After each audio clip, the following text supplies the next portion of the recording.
Buenas tardes a todos. Mi nombre es Elizabeth Londoño, soy asesora técnica de Cementos Argos. La asesoría técnica es un área que busca dar como un valor agregado a la compañía en cuanto a asistencia técnica en los grandes, pequeños, medianos proyectos y en la capacitación y transferencia del conocimiento, que es lo que estamos haciendo hoy. Hoy vamos a hablar de concreto sostenible. Para hablar de concreto sostenible es importante saber si hay alguna diferencia entre el desarrollo sostenible o el desarrollo sustentable. ¿Ustedes qué creen? ¿Eso será lo mismo? ¿No? Bueno, aquí hay unos que no y otros que sí. Bueno, realmente es una traducción muy latina de la palabra sostenibilidad en inglés, ¿cierto? Realmente la palabra sustentabilidad no existe. Pero cuando hablamos de desarrollo sustentable, realmente nos estamos refiriendo a desarrollo sostenible. Bueno, antes de definir qué es el desarrollo sostenible, que estoy seguro que muchos de ustedes saben qué es, o por lo menos han oído del desarrollo sostenible, vamos a ver un video que nos va a hacer reflexionar un poco.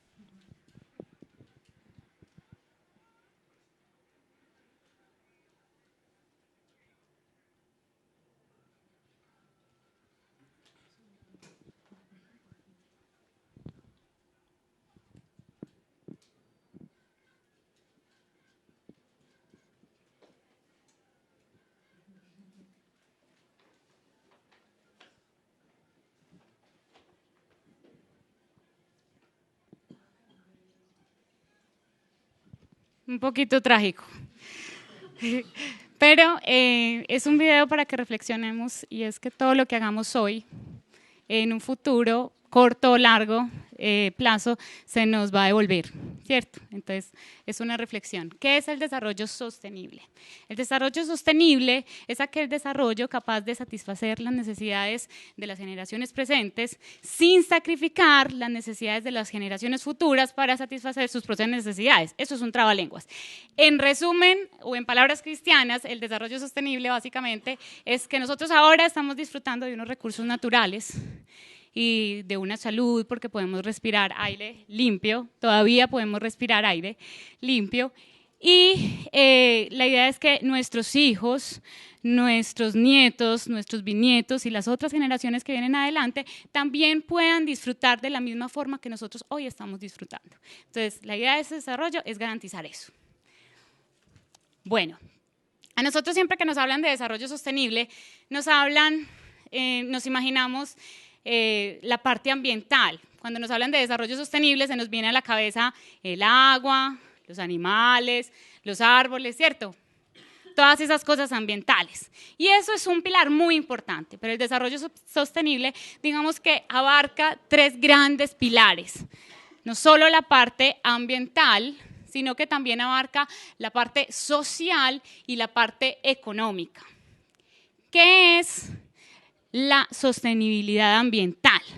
Son todos aquellos desarrollos enfocados a garantizar, digamos, que no se me acaben los recursos naturales, los árboles, el agua, el aire que respiramos, todo eso.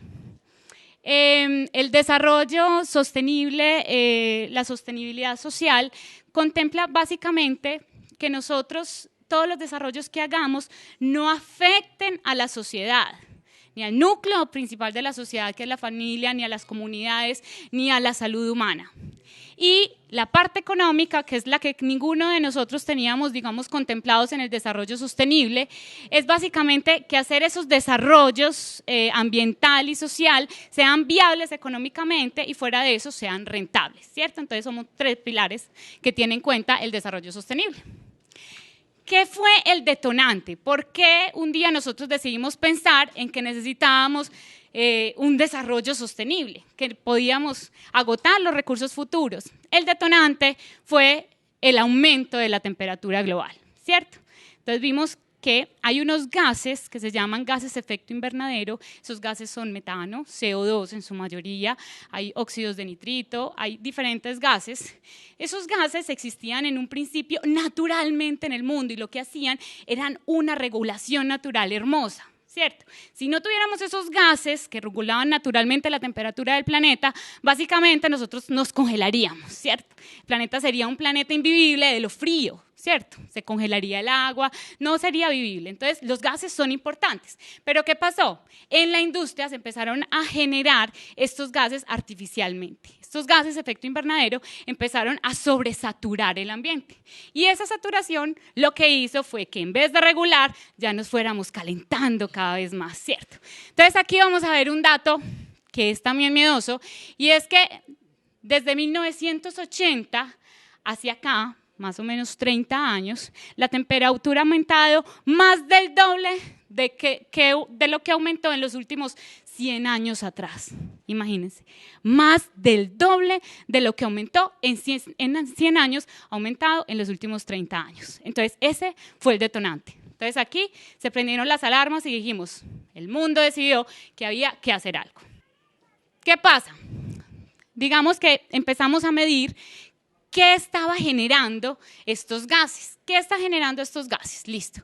Entonces empezamos a ver, país por país, quiénes eran los países que más generaban gases. Estos gases o estas emisiones, el gran responsable, el responsable principal es este 25%, lo causa Estados Unidos. Estados Unidos es el causante del 25% de la contaminación mundial. Pero no solo hay certificación en edificaciones, también hay otros tipos de certificaciones. Esto quiere decir que no solo está enfocada a este tipo y a esta industria, sino a otras industrias. En este caso, pues estamos hablando también de la industria de construcción, pero en infraestructura vial. Y en todos los procesos y en todas las industrias se están haciendo certificaciones de este tipo. ¿Qué pasa con el concreto? Hay una realidad. En el año 2012, como cifra, en el mundo se producen alrededor de 3.400 millones de toneladas. Para hacerlo un poquito más digerible y para que ustedes, digamos que lo dimensionen más, ¿qué pasa con esto? Estas toneladas equivalen a que si cada persona en el mundo, los habitantes en el planeta eran 7.000 millones en el año 2011, si cada persona tuviera que asignársele parte de este volumen, tendría que cargar con 10 sacos de cemento al hombro. Imagínense, cada mujer, hombre, niño, bebé que hay en el planeta. Eso es mucho cemento, ¿cierto? Estamos hablando de un material que se produce masivamente. Pero este no es el problema. ¿Cuál es la realidad? La realidad es que en la producción del concreto, el que más aporta emisiones de CO2 es la producción de cemento. O sea, el concreto se hace con cemento. Y la fabricación de cemento aporta el 90% de todos los daños o todas las emisiones que aporta el concreto como tal. ¿Por qué?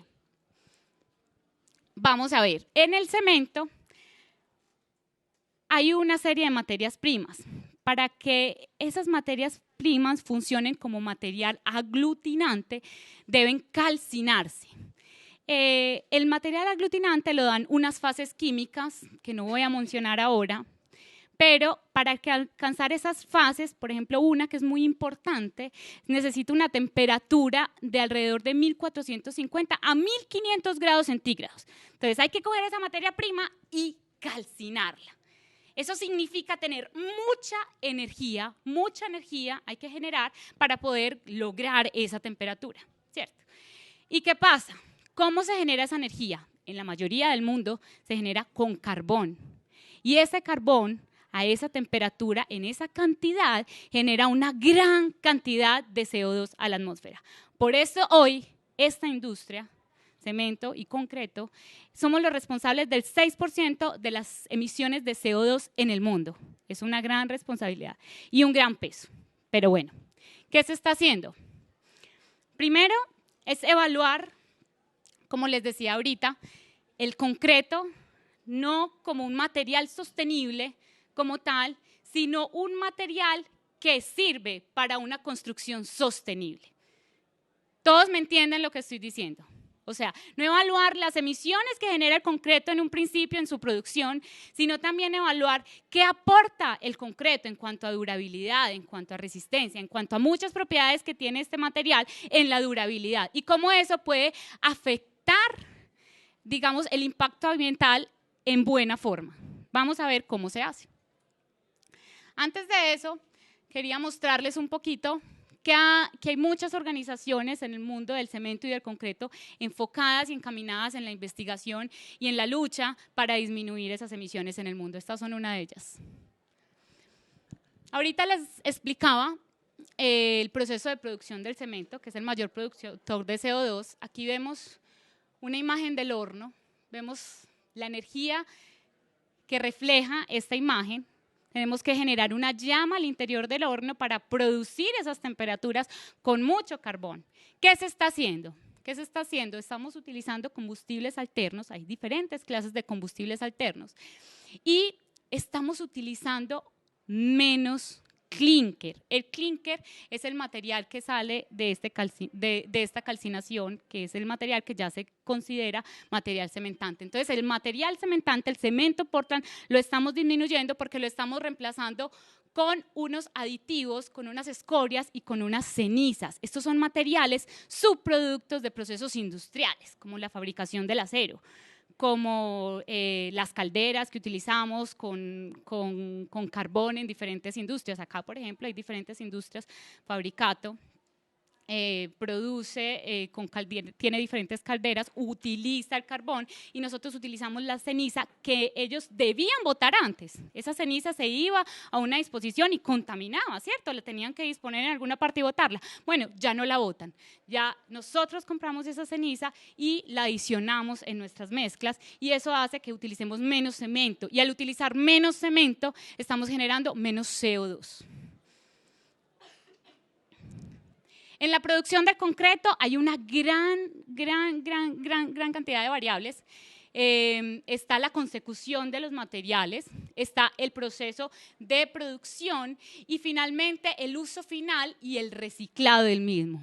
Señores, el concreto es un material reciclable. Eso es una buena noticia. En todos estos procesos nosotros tenemos que controlar la energía, la huella ecológica, el uso del agua, las preocupaciones sociales y la salud humana, como lo nombrábamos ahorita, el contenido reciclado y los desperdicios que generemos. ¿Cómo está actuando Argos frente a esto? Estamos haciendo más concreto con menos material. Estamos desperdiciando menos. Consideramos cuatro puntos básicos. Primero, en el proceso de la consecución de materias primas. Es grave, ¿cierto? La consecución de las materias primas es difícil de recuperar porque las materias primas, por lo general, son productos naturales, ¿cierto? ¿Cómo vamos a reproducir nosotros otra vez esos productos naturales? Es imposible. Entonces, ¿qué tenemos que hacer? Disminuir el impacto causado en esta consecución y buscar la forma de reemplazar en un porcentaje totalmente de manera eficiente estos agregados. Reducir el impacto ambiental en la fase de producción, en la fase de distribución y en el uso final. Vamos a ver cada una de ellas. El impacto ambiental en la fase de adquisición de los materiales. Hay un plan de abastecimiento de materias primas. Ahora estamos haciendo pues un reemplazo parcial, ahorita van a ver cómo, pero como les explicaba ahorita, el desarrollo sostenible incluye un ciclo de vida útil. Y este ciclo incluye también el transporte de los materiales, ¿cierto? Entonces, no voy a contaminar lo mismo si estoy cerquita de mi fuente de abastecimiento o si estoy lejos de mi fuente de abastecimiento, ¿cierto? Hay carros que generan CO2 al ambiente por el transporte. Tenemos certificadas ambientalmente nuestras minas, cumplimos la normativa y adicional tenemos cementos adicionados que cumplen con la norma. Eso ya está en la norma, no estamos lejos.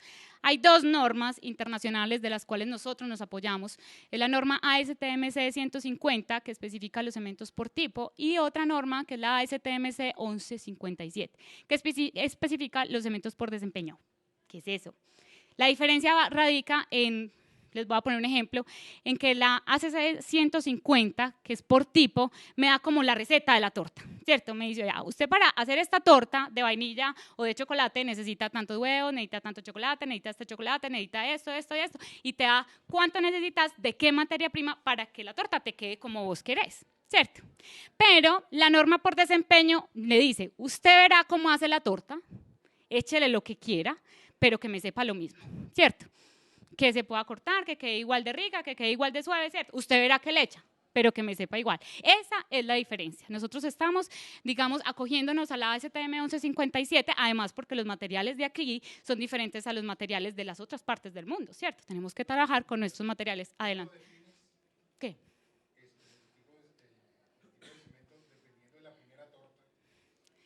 El cemento, digamos, sin adiciones, es definido universalmente como cemento Portland. Sí.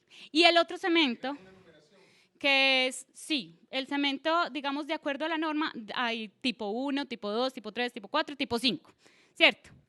Y el de por desempeño, en vez de tener números, da su desempeño. Entonces, usted necesita un cemento para presa que tenga bajo calor de hidratación. Entonces, te dicen, vea, produzca un cemento de bajo calor de hidratación. No, usted necesita altas resistencias, entonces el cemento se llama cemento de altas resistencias iniciales, ¿cierto? Califican el desempeño, ¿cierto? Y la otra es por tipo 1, tipo 2, que tiene una receta, ¿cierto? Entonces nosotros aquí tenemos diferentes materias primas y trabajamos con adiciones y nos acogemos a la norma ASTM 1157, que también tenemos cementos Portland, sí, todavía hay normas que lo exigen, y nosotras lo cumplimos, pero también tenemos otros tipos de cemento que son más amigables con el medio ambiente. Con el Portland, sí. Y en Estados Unidos también, ¿cierto? Ojo, y las adiciones también se pueden hacer en el proceso de producción de cemento, pero también se pueden hacer en el proceso de producción del concreto. Bueno, sigamos. Digamos que queríamos mostrar un poco lo que hemos hecho a nivel de las canteras. Nosotros nos ganamos un premio de cantera verde en el año 2010, dado a Canteras de Colombia, y en el año 2012 nos ganamos un premio por minería de responsable. No queremos profundizar mucho en esto, simplemente les queríamos decir, estamos en el camino. Estamos recorriendo un camino que sabemos que es largo, pero lo estamos recorriendo, empezamos, y para nosotros eso es muy valioso. El segundo punto era en la fase de producción. Todas nuestras plantas tienen 0 vertimientos de agua. ¿Qué significa? Que nada del agua que nosotros utilizamos se bota otra vez. Nada, esa agua, claro, sale contaminada del polvo del cemento, del pantano de las mixer, de todo. Nada de esa agua se bota. Esa agua pasa por un tratamiento de unos tanques sedimentadores, utilizamos aditivos floculantes que ayudan a la sedimentación y reutilizamos el agua. Medimos el pH, depende pues del tiempo, y la que se puede utilizar en el concreto la utilizamos en el concreto y la que no la utilizamos en el lavado de las mixer, ¿cierto? Entonces tenemos 0 vertimientos. Otra forma que tenemos es control de emisiones. La parte más crítica en la producción de concreto en las plantas es cuando llega la pipa. Todos saben qué es la pipa de cemento. Hay 2 formas de producir cemento, unas en sacos, ¿cierto?, de distribución, unas en sacos donde se llega a la obra con los saquitos, y otra es a granel, donde se distribuye en camiones y se depositan en los silos que ustedes ven por toda la ciudad, que son verdes muy lindos. Esos.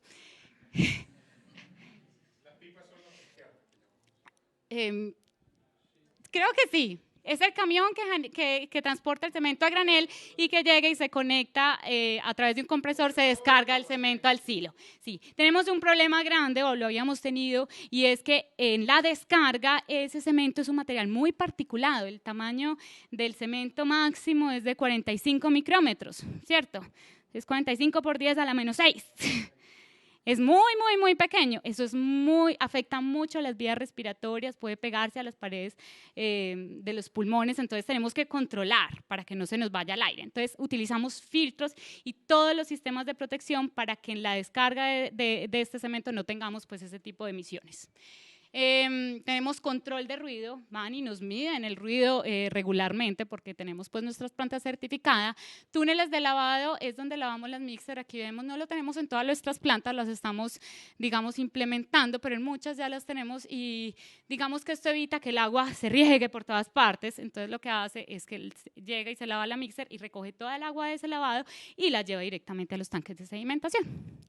El control de residuos peligrosos, todos los residuos que hayan en la planta tienen que estar marcados con el rombo que todos conocemos de seguridad y así se hace el control y todos tienen la ficha por si hay una ingestión, hay derramamiento, todo tiene pues como su debido control.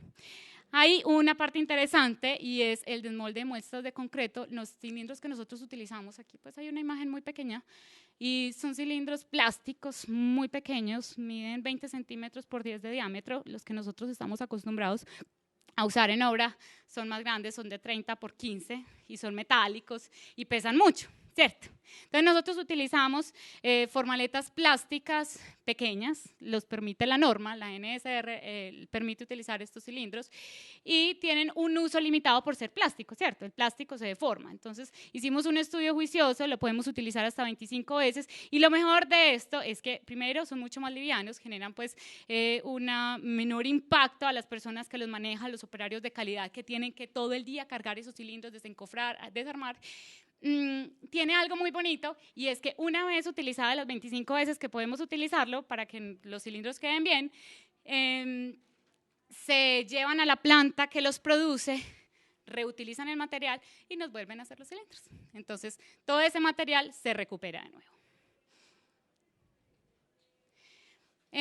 Aquí vamos a decir algunos tips que utilizamos pues, de concretos verdes. Utilizamos la disminución de los residuos agregados reciclados en ciertos porcentajes y la reutilización de residuos. ¿Qué son estos residuos?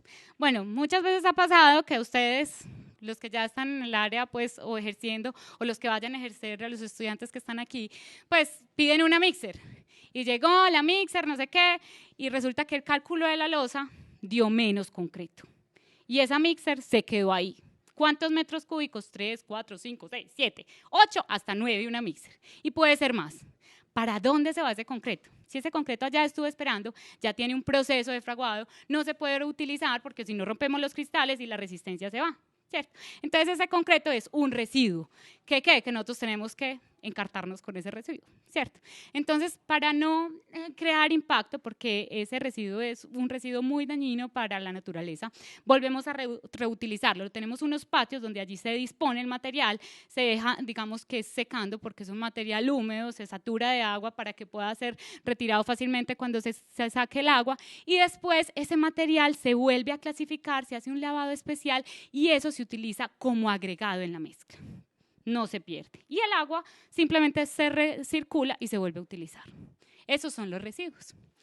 En cuanto al tema de durabilidad, ahorita hablamos, el concreto durable es un concreto que genera menos CO2, ¿cierto? Aunque inicialmente puede generar más, si es un concreto que me da mayor vida útil, pues entonces necesito demoler menos, voy a tener que volver a fabricar mucho después de lo que tengo que fabricar con otro tipo de elementos. En la durabilidad estamos analizando el ciclo de vida, la predictibilidad de la vida útil, eso se hace, ya hay unos software muy importantes, y con altas resistencias. Cuando yo subo la resistencia, estoy haciendo el concreto pues mucho más resistente a cualquier, digamos, ataque o carga que tenga y además lo estoy haciendo menos permeable. Concreto menos permeable hace que los ácidos y todos los agentes atmosféricos no penetren tan fácil y pueda durar más en el tiempo. Aditivos de última generación, utilizamos aditivos llamados policarboxilatos, son aditivos súper plastificantes de última generación. ¿Qué me ayuda? Me ayuda a disminuir el agua en la mezcla, ¿cierto? Porque me dan mucha manejabilidad, entonces puedo trabajar con menos relación agua-cemento, por lo tanto menos cemento. Y si tengo menos cemento, genero menos CO2. Y la medición de la madurez. ¿Qué es la madurez? El proceso de fraguado del concreto se hace mediante una reacción que hace el cemento con el agua, ¿cierto? Cuando nosotros juntamos cemento con el agua hay una reacción físico-química, física porque se forman unos cristales y química porque hay una reacción química que da pie a esos cristales. Esta reacción es exotérmica, ¿eso qué quiere decir? Que libera mucho calor, ¿cierto? A medida que se libera más calor, quiere decir que están reaccionando más mi concreto y se están formando mayores cristales y tengo un concreto, digamos, que va ganando en desempeño, en resistencia. Entonces, ¿qué es? Básicamente es medir la temperatura interna del concreto y relacionarla con la resistencia. A medida que el concreto va ganando temperatura, pues también va ganando resistencia. Para eso, antes de diseñar, se tiene que hacer específico por cada mezcla. Entonces, antes de poder aplicarlo, en el diseño se debe considerar una etapa de estudio donde se haga la correlación de este tipo de mezcla con ese tipo de materias primas en esas dosificaciones, cómo avanza la temperatura con respecto a la resistencia. ¿Qué beneficios tiene eso en obra? Pues bien, si yo tengo una obra grande en la que tengo que avanzar continuamente y yo tengo cómo medir esas temperaturas, pues no tengo que tomar cilindros. No tengo que tomar cilindros y básicamente si yo sé que que el concreto alcanzó cierta temperatura, ya alcanzó cierta resistencia y puedo seguir construyendo, ¿cierto? Entonces hace una construcción mucho más limpia, mucho más rápida y mucho más eficiente. Y por último, los materiales cementantes suplementarios, los encontramos de muchas formas. Ahorita hablábamos de los que estamos usando en Argos, que son tipo F, son cenizas, subproducto del carbón, escorias. También utilizamos adiciones como material llenante, un filler calcáreo, que es simplemente la caliza molida, da ciertas propiedades muy buenas en ciertas proporciones al concreto. Tercero, en la parte de distribución. Nosotros tenemos un área que se llama el área logística y ellos desarrollaron un software súper importante. Este software contempla un mapa donde están todas las localizaciones de los diferentes proyectos, de las diferentes plantas de concretos y de las diferentes, digamos, plantas donde nosotros distribuimos cemento y agregados. Y hace, digamos que curvas que optimizan el transporte. Entonces, todo nuestro transporte logístico de agregados, cemento y demás materiales, tanto a nuestras plantas como a los proyectos, es medido y optimizado. Eso significa que con esto disminuimos la producción de CO2 generada en el transporte del material. Reducir el impacto ambiental en la fase de uso. Aquí hablamos de la vida útil, de la estructura y el concreto, ¿cierto? No es lo mismo construir con palillos, por no decir otro material, que construir con concreto, ¿cierto? Es obvio que producir palillos genera menos CO2, pero también es obvio que construir con concreto es mucho más durable. Entonces, eso hay que considerarlo. Las especificaciones por desempeño, que yo les decía ahorita, hay muchas entidades que todavía especifican con una receta y sin dar pie para poder poner adiciones. Tenemos que lograr una mentalidad en la que le demos entrada a estos materiales que ya están muy avalados en muchas partes del mundo. Altas resistencias, ahorita hablábamos de las altas resistencias, y las especificaciones de relaciones agua-material cementante. ¿Eso qué es? Resulta que hay proyectos como presas. Ahorita estamos haciendo el interceptor o ahorita viene la planta de tratamiento de Bello, que especifican o que no necesitan un concreto que cumpla con una resistencia porque tengan que actuar estructuralmente, sino porque el material al que van a estar sometidos es muy abrasivo con el concreto. Entonces, este concreto necesita ser con unas buenas especificaciones para mitigar esa abrasión, ¿cierto? En este caso, estamos hablando de concretos que están en contacto con las aguas residuales. Todos sabemos qué son las aguas residuales, no lo voy a explicar. Estas aguas residuales tienen unos agentes que afectan mucho el concreto, entonces necesitamos producir concretos de buena resistencia, que disminuyan la permeabilidad, que me generen una superficie mucho menos porosa y que hagan que no se presente esa conductividad de agentes agresivos hacia el concreto y me disminuyan la permeabilidad. Entonces, hay unas especificaciones que no se hacen por resistencia, sino por relación agua-material cementante. Para este tipo de estructuras, por ejemplo, piden una relación por debajo de 0.45, incluso por debajo de 0.4, para minimizar pues, estos ataques que se generan. Ahora vamos a hablar de resultados. ¿Qué resultados ha tenido Argos? No podíamos concluir esta charla sin hablar de los resultados que realmente tenemos. Aquí vemos algo que ustedes me van a decir, ¿qué? Esto como que no cuadra. En el 2009 generábamos menos emisiones de CO2 por metro cúbico que en el 2011. ¿Estamos disminuyéndola o no? ¿Cierto que no parece? No. Esta es producción de CO2 por metro cúbico, o sea, ni siquiera es porque el volumen aumentó, no, esto es por metro cúbico. Pero ¿qué pasa? En el 2009, mi resistencia promedio era alrededor de 3.500 PSI. Y en el 2011, mi resistencia promedio aumentó. Si aumenta la resistencia promedio, aumenta la vida útil, pero también aumenta el contenido de cemento, ¿cierto? Entonces, claro, aumentó porque aumenté mi resistencia promedio y aumenté mi contenido de cemento dentro de una mezcla, ¿cierto? Un concreto de 3.000 no se consume lo mismo que un concreto de 6.000. El de 6.000 se va a consumir más cemento, necesito más resistencia. Entonces, sí, aumentamos el consumo de cemento por metro cúbico. Por lo tanto, aumentamos la generación de CO2. Pero analicemos el ciclo de vida. ¿Cómo analizamos el ciclo de vida? Si yo divido cada uno de estos factores por la resistencia promedio, wow, la generación de CO2 disminuye en el tiempo por resistencia promedio. O sea, por cada PSI generado, yo estoy, o sea, por la misma resistencia generada en el 2009, yo generaba mucho más CO2 que por esa equivalente en el año 2011, ¿cierto? Estamos analizando el ciclo de vida en resistencia promedio por año. Pero si yo cojo la resistencia del año 2011 en promedio y me devuelvo, es mucho más significativa la disminución del CO2.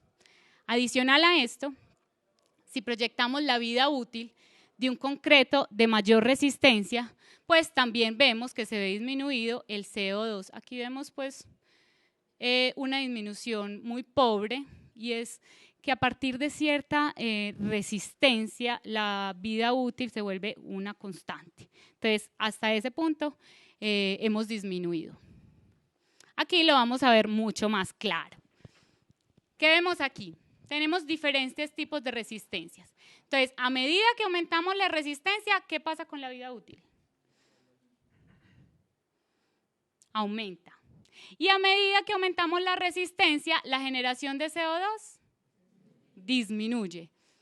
Es bien interesante. Entonces sí, hemos generado más CO2, pero con concretos de mayor resistencia, que son mucho más durables y que me generan menos CO2 analizándolo como un ciclo de vida a largo plazo. Y finalmente, les muestro un análisis que tenemos de diferentes resistencias para los años 2009, 2010 y 2011. Por ejemplo, en un concreto de 4.000, para el año 2009 yo tenía unas emisiones de CO2 del 0.26 y para el mismo concreto de las mismas resistencias, para el año 2011 yo tengo un consumo, unas emisiones de CO2 del 0.22. Eso significa que hemos disminuido considerablemente y así para cada una de las resistencias. Miren aquí el de 6.000 es bien significativo, las emisiones de CO2, porque estamos utilizando para lograr esa resistencia menos contenido de material cementante puro y estamos utilizando adiciones. Bueno, eso era todo.